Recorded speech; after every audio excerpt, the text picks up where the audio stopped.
নমস্কার, অ্যাস্ট্রোইজডমে সবাইকে স্বাগতম। আগস্ট মাসের শেষ 15 দিন ধনুরাশির জাতকদের জন্য একদিকে প্রেম ও সম্পর্কের পরীক্ষার সময়, অন্যদিকে শেখার সময়ও বটে। এই সময় পঞ্চম ঘরের অধিপতি মঙ্গলের দুর্বল প্রভাব আপনার অনুভূতিকে কিছুটা অস্থির করতে পারে, তবে সচেতন মনোভাব ও আন্তরিক প্রচেষ্টা আপনাকে সম্পূর্ণ জটিলতা কাটিয়ে উঠতে সাহায্য করবে। এখন চলুন বিস্তারিতভাবে দেখে নিই আগস্টের শেষার্ধে ধনুরাশির প্রেম, বিবাহিত জীবন ও সিঙ্গেলদের সম্ভাবনায় পূর্ণ বিশ্লেষণ। প্রথমত প্রেম জীবন নিয়ে আমরা কথা বলবো।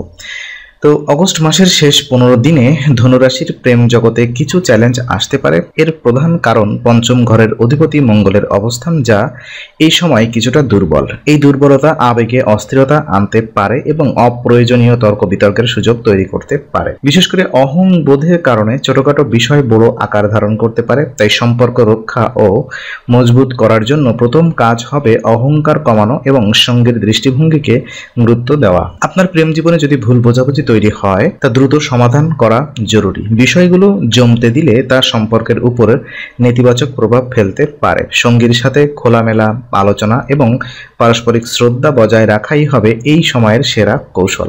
যারা নতুন সম্পর্ক শুরু করতে চাইছেন তাদের জন্য ধৈর্য অপরিহার্য।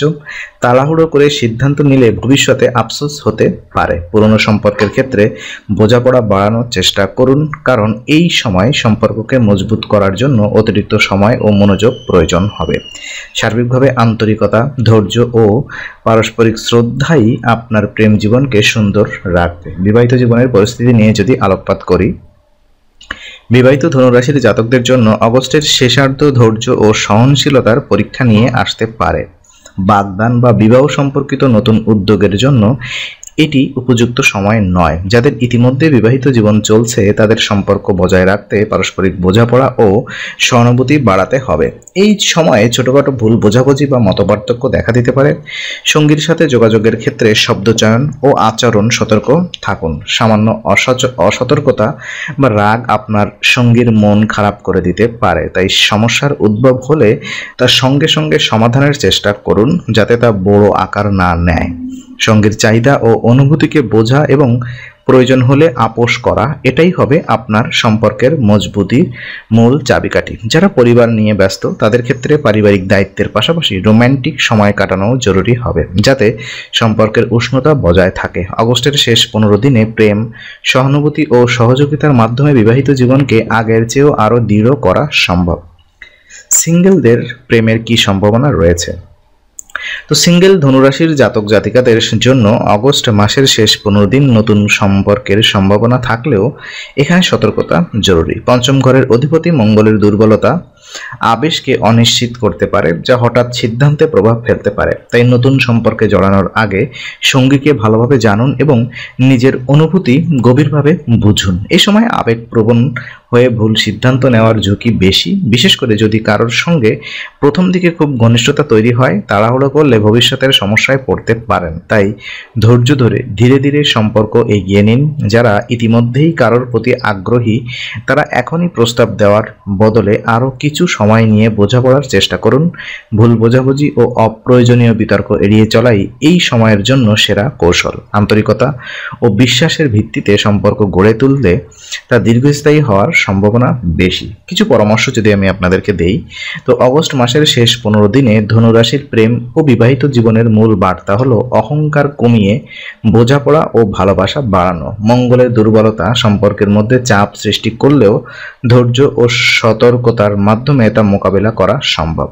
নতুন সম্পর্ক শুরুতে সাবধানতা অবলম্বন করুন আর পুরনো সম্পর্কের ক্ষেত্রে আন্তরিকতা বজায় রাখুন। বিবাহিত জীবনে পারস্পরিক শ্রদ্ধা, সহানুভূতি ও খোলামেলা আলোচনা এই সম্পর্কের মজবুত ভিত্তি তৈরি করবে। ছোটখাটো ভুল বোঝাবুঝি জমতে না দিয়ে সঙ্গে সঙ্গে সমাধান করুন। স্বাস্থ্য বিষয়ে সতর্ক থাকুন, বিশেষ করে যৌনাঙ্গ সংক্রান্ত ছোটখাটো সমস্যাকে অবহেলা করবেন না। দ্রুত চিকিৎসা নিলে তা বড় আকার ধারণ করবে না।